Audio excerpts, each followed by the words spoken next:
Hello, everyone, and welcome to Between Two Sermons, or as I like to call the John and Rob Show. Yeah, I'm kidding. no, It's not today. It's me. It's me, Aaron McGinnis. Great, I'm the Aaron McGinnis. student director here at Browncroft, and we are in the third week of our identity series, Who Am I? And What was I made for? Oh, But what was I made for? Right. See, that's why we've got a sharp guy on our hands yeah. here. What was I made for? And this week was a cool week. And many of you don't know this, and this is kind of how I'm going to open up our discussion, is that this sermon almost didn't happen. Yeah. Would you care to elaborate? Yes, yeah. And what Aaron's saying is, I don't know if I probably didn't mention this in the sermon, but you and I talked about it.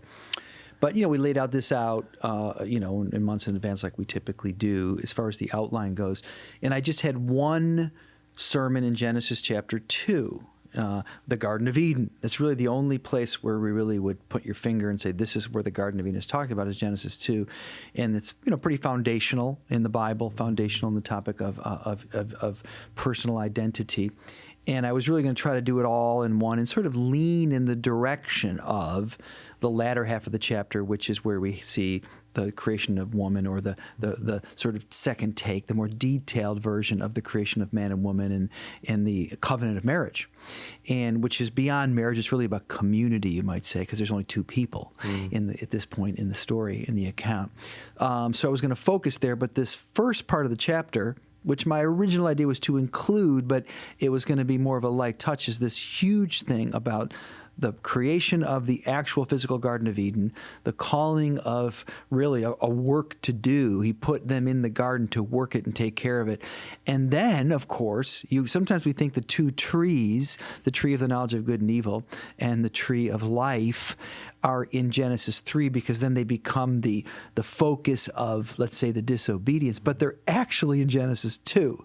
So the more I looked at this first half of Genesis 2, which talks about, what are we called to do what's in the garden, what are men and women, humanity, when we think about ourselves, called to do in the garden, that seemed big enough for its own sermon. So that's the inside track of today's sermon. Yeah. And so you delved into work. And what would you say are some of the biggest I see Joe Schmo walking around, common misconceptions about work, and maybe even Christian misconceptions. Yeah, well, I'll start with the misconception about the passage, which I did mention in church in the service, which is, at least for me, this could be true for some of us or many of us, my let's say, popular imagination of Genesis 2, before I really looked at it as scripture, even, now, but I mean, even in earlier seasons of my Christian life, was paradise. And that's not that word is actually used in Revelation when it speaks of the Garden of Eden. So it's not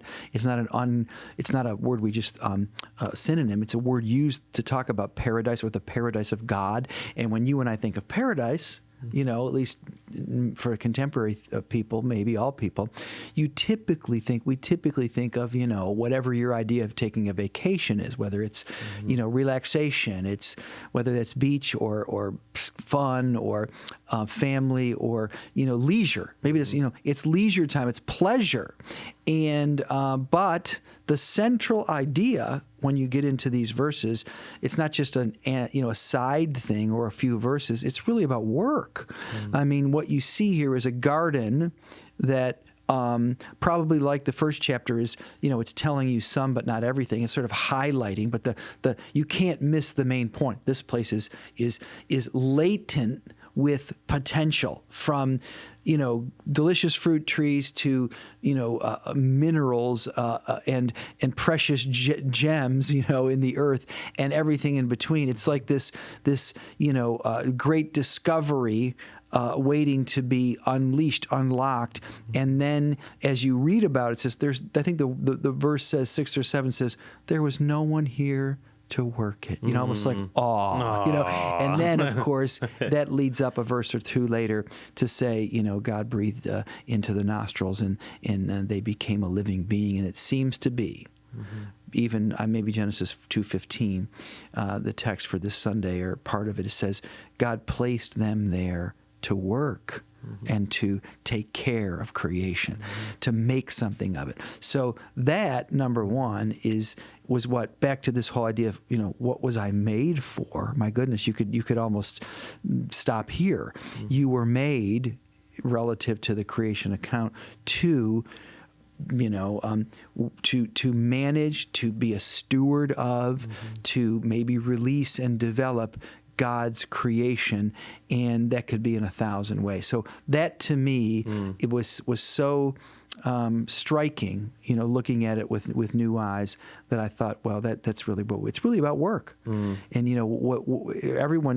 this passage is so general in the sense of, as I say, from fruit trees. Let's just say we were looking for vocations there. We're really not. Whether I'm a farmer or I'm a miner of precious metals and turn them into, I don't know, chips for computers, you know what I mean? Everything there, artist work, it could all be considered part and parcel of what someone could do. And this passage seems to be saying that's what you were made for. Yeah. And that's how we image God in this world. Yes. Too, which is amazing. Yes. I think it's so easy to be like, well, I'm not a pastor. I'm not or I have to be a missionary in order to be an image bearer in this world. Yeah.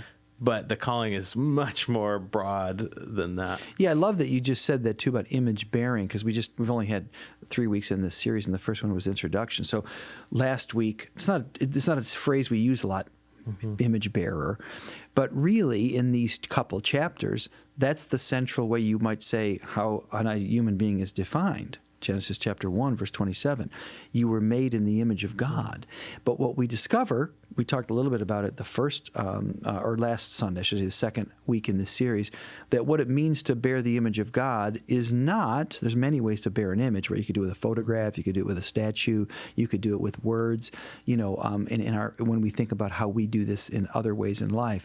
But what the Bible seems to say is that the human being, him or herself, is the image of God, which tells you already you're not talking about a static thing. You're talking about the qualities of, there's few that we could name that seem to be clear. A moral agency, a conscience, a spiritual capacity, an ability to discern right from wrong. And what we're meant to do is which animals don't do, plants don't do, oceans don't do, stars even, as beautiful as they are, don't do.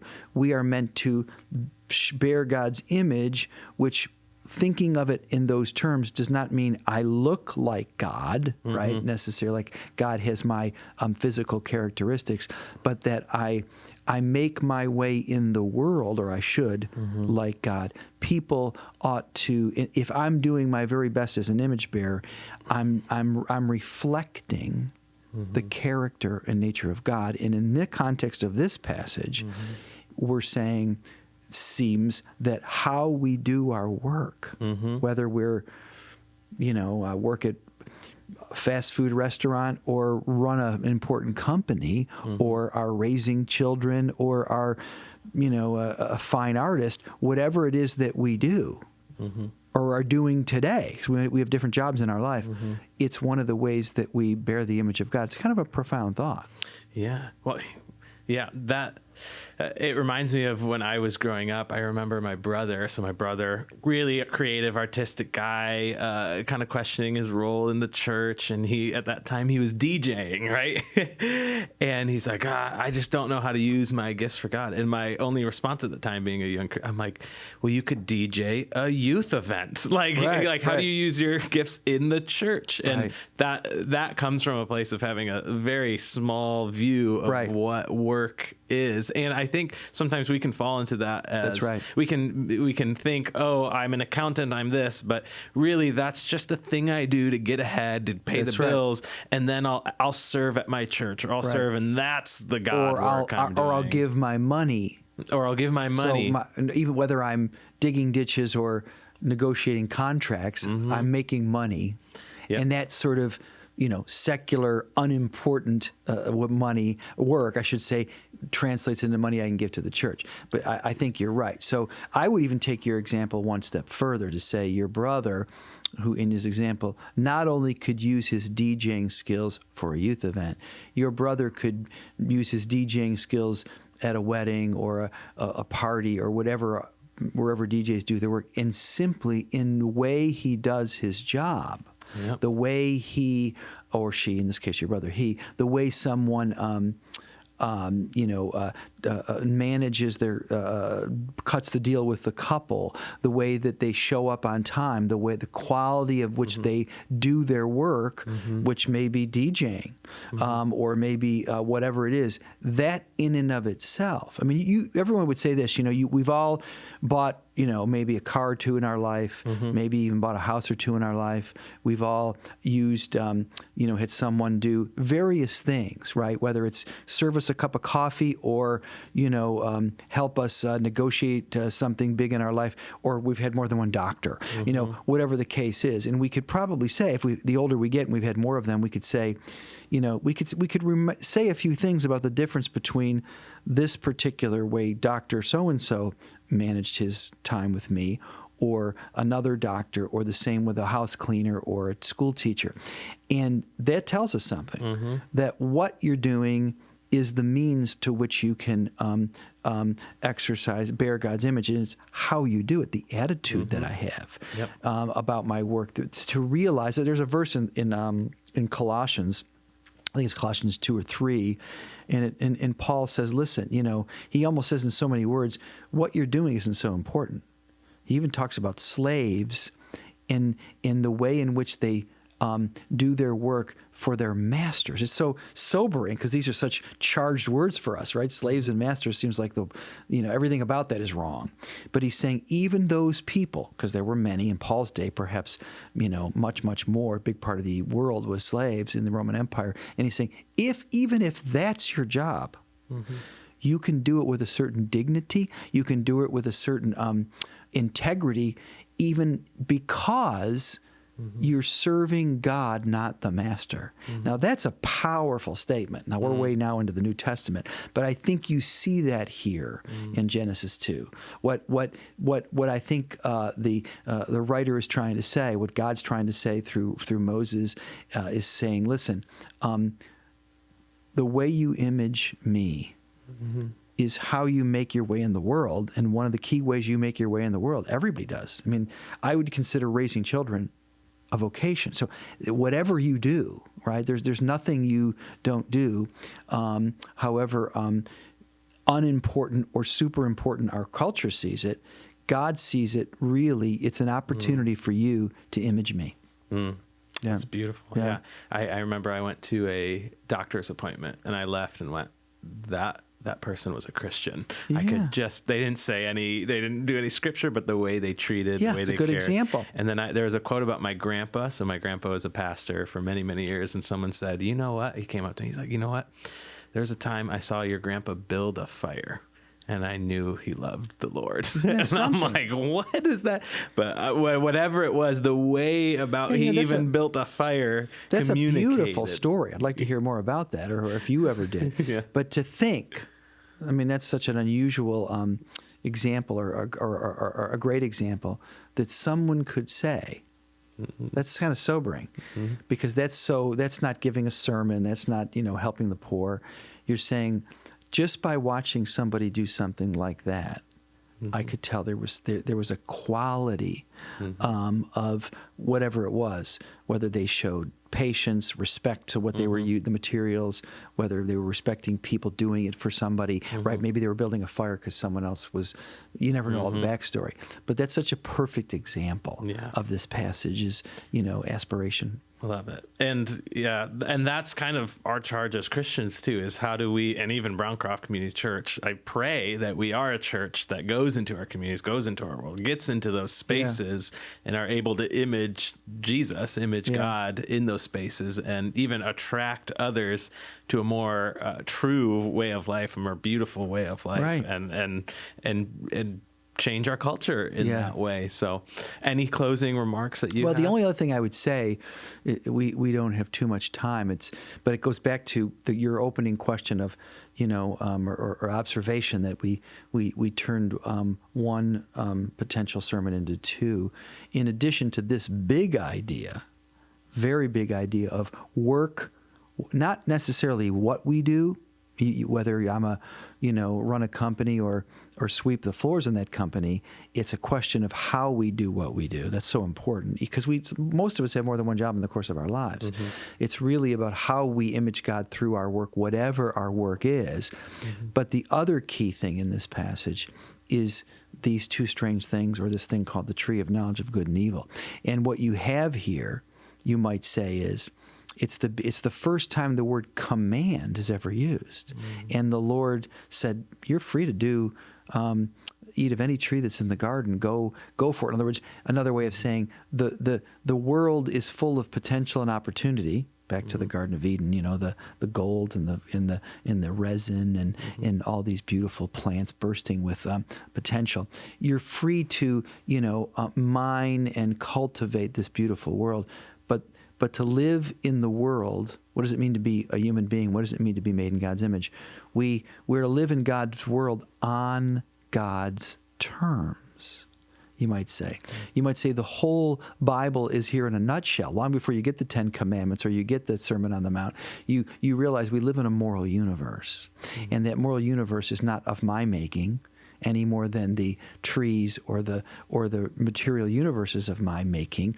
None of those are of my making. I'm a created being brought into relationship with God, and I've been called into to exercise my image and exercise my gifts in this world to help bring about human flourishing in small and big ways in my life. But I do it in a moral universe, and I have a calling. Mm-hmm. I have a lot of invitation, permission, but I also have the commands of God. And we don't spend a lot of time in this sermon, but it's important because you might say, someone could say, devil's advocate, well, if work is supposed to image God, and even though there's not everyone in the world's a Christian, there's millions and millions of Christians in the world, why isn't the world in a much better place? If we had that many people out there, millions of them all over the planet, hundreds of millions of them, imaging God, the world would be a much better place. Well, the reason is, more to come, is that we're not all we have to make choices every day on whether or not we're going to, in this case, use our work in a way that would image God. I could choose. I'm a free human being. We all have freedom, free will. I could decide that the point of my work is simply to make a lot of money and to accumulate a lot of stuff and to secure my own happiness and well-being. Mm-hmm. And that's the name of the game. Mm-hmm. And if that's how I see work, and I can see that work, and we might say our culture certainly sees work that way, then I'm not going to be imaging God. So that's something else to be thinking about. Mm-hmm. In this passage. And sometimes people think, well, the Garden of Eden is sort of the old world. It's almost like you're talking about Atlantis or something, or some world that really isn't us, but it's sort of a cute introductory story, and it's got nothing to do with our lives. But here's the catch there. No. When Moses wrote this under the inspiration of God, the people were living in the real world. It wasn't meant to be some fairy tale, idealistic story. What was the challenge laid out in Genesis 2 is the same challenge I have every day, despite the reality of sin. I've been given gifts. You've been given gifts. We only have so many days on the calendar in this life. God knows what they are. We've been given jobs to do, real work to do, but we have every day to make a choice of how we're going to do that. And I think that's an important thing to keep in mind as we think about work. It's not about what we do, because that changes sometimes. We might do 5 things in our lives as far as a career goes. Raising kids, you don't do that forever. You eventually move on. Your life doesn't end as a mom or a dad when your kids graduate from high school. So we do more than one thing. But the question is, how are we doing it? Mm-hmm. There's a challenge. We have a choice to make every day about how we are going to image God in our work, and that's a big part of this message too. Wonderful. Well, thanks so much. And as you guys go to your small groups, just a question I was thinking of is, how has your view of work changed over the years? Yes. And how has that been in line or out of line with God? So, and maybe answering that, how can you tomorrow, this week, image God? How can you make good choices? It doesn't matter what you do, to image God in your job, in whatever you do in your life. Wonderful. Well, thanks, Pastor Rob. Sure. We will see you Sunday next week. Thanks for joining us on Between Two Sermons.